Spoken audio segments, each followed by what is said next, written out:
তোমায় না দেখলি মনে লাগে হায়, তোমায় ছাড়া কিছু লাগে না ভালো।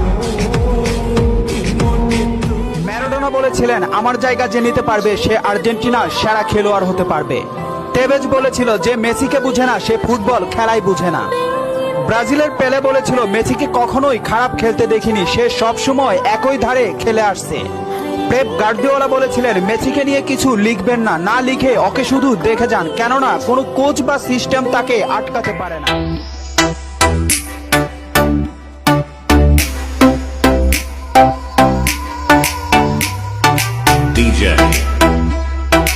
DJ